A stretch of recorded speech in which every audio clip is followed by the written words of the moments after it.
Siamo con Calogero Martello, ecco, il dopo elezioni si aspettava un voto così, diciamo, importante per la sua persona, considerando che ci sono stati anche 5 candidati, lei è stato quello, diciamo, che ha ottenuto più voti. È un risultato che noi ci aspettavamo, è chiaro che non ci ha dato la possibilità di vincere fin dal primo turno, però siamo fiduciosi, ma è chiaro che c'è tanto bisogno di mettersi a lavorare per questo Paese.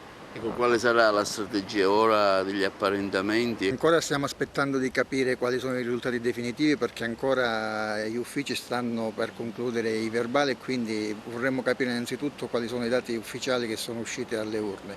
Poi è chiaro che con i nostri compagni di viaggio cominceremo a capire qual è la migliore strategia per questo Paese, non per il candidato Martello ma per la città, perché la città ha bisogno non di un sindaco che vinca a tutti i costi, ma di un sindaco che vinca per governare la città e i cittadini di Porto Empedocle. Un dato eclatante è stato anche il forte astensionismo. Come pensa di catturare il voto degli indecisi e quale sarà il suo appello rivolto a loro non solo ma anche agli altri elettori? Molta gente non è andata a votare, posso anche capirla perché ormai molta gente ha perso fiducia nelle istituzioni e nella politica. Il mio appello è quello di fare in modo di ridare a questa gente che ha deciso di non votare al primo turno, di tornare alle urne e votare Martello, perché vogliamo dare la speranza a questa città. Senta, tra le emergenze quali la priorità secondo lei? Tra le emergenze che questo Paese deve affrontare immediatamente ritengo che ci sia quella della pulizia di questo Paese. È necessario ricostituire la macchina amministrativa che oggi non c'è e che non funziona perché manca il personale e quindi cominceremo dalle più semplici per poi affrontare quelle più complesse. Mary Lucaci, allora, prima eletta a Porto Empedocle, che effetto fa? Voglio ringraziare tutti gli empedoclini che hanno creduto nuovamente in me per la seconda volta eletta e per la seconda volta la prima eletta. Voglio ringraziare tutti, ma soprattutto oggi come oggi è importante concentrarci su questa nuova battaglia, perché tra 15 giorni ci troveremo a eleggere il nostro sindaco che dovrà amministrare la nostra città per 5 anni. Noi crediamo tanto in Calogero Martello, speriamo nella sua elezione, siamo una bella squadra, vogliamo cercare di fare del bene per Porto Empedocle, visto gli ultimi 5 anni terribili in cui mi sono trovata come Presidente del Consiglio. Sono stati degli anni bui, degli anni che non mi hanno permesso di lavorare bene e di creare delle sinergie con l'amministrazione. L'astensionismo anche a Porto Empedocle l'ha fatta da padrone?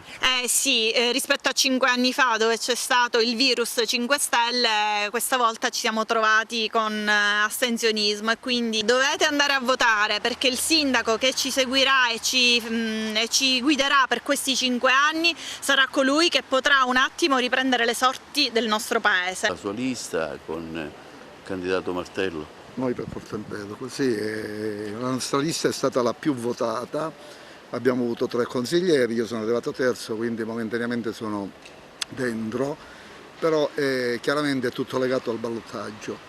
Dipende come si svilupperanno eventuali accoppiamenti, ci sono diverse varianti per cui si potrebbe uscire, ne potrebbero entrare altri, ci potremmo rafforzare. Quale potrebbe essere la strategia giusta? Strategia non ce n'è perché poi decidono gli elettori.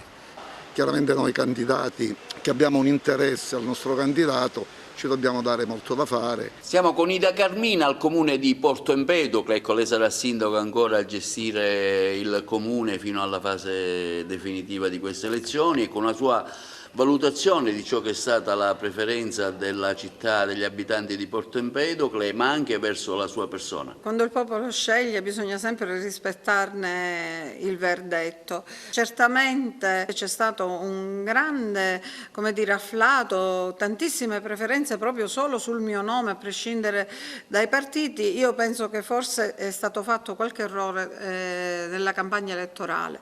Forse mi sono troppo dedicata al lavoro lavoro amministrativo e poco alla politica. Del resto tutti sanno che io non sono un politico di professione, sono una cittadina semplice che si è prestata al servizio della propria città. Se forse ci fosse stato qualche accordo, magari come o riuscire a fare qualche lista civica o di coalizione a mio supporto, sicuramente la storia oggi sarebbe diversa.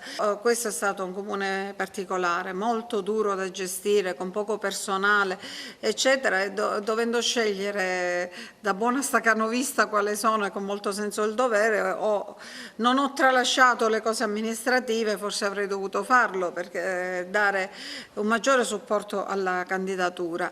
Davvero io devo dire un grazie a tutti quelli che hanno confermato la fiducia a me come persona, ma anche al Movimento 5 Stelle, perché io non ho mai fatto mistero di qualificarmi come esponente, orgogliosamente come esponente del Movimento 5 Stelle. Il mio impegno, al di là della politica, sarà questo.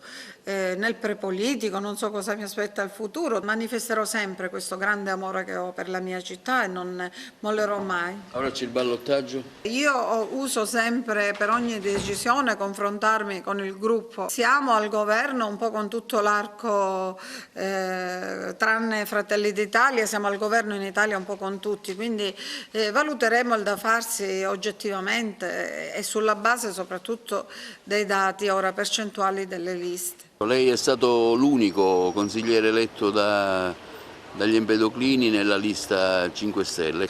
Naturalmente è stato valutato un complessivo, 5 anni di governo che è stato molto limitato per ciò che abbiamo avuto e per quello che abbiamo ereditato, quindi un governo in dissesto, tutte le difficoltà che ci sono state per questi 5 anni. Speriamo chiunque vada a governare questa città la governi in modo responsabile e che sia il sindaco di tutti, perché mi batterò affinché Porto Empedocle possa avere, fin quando il Movimento 5 Stelle è al governo di Roma, tutto ciò che serve per far risollevare il Paese. Ora ci sarà il ballottaggio fra 15 giorni, la vostra posizione quale sarà? Cercheremo di non apparentarci se non è necessario, ma se è necessario valuteremo anche un apparentamento, è tutto da vedere.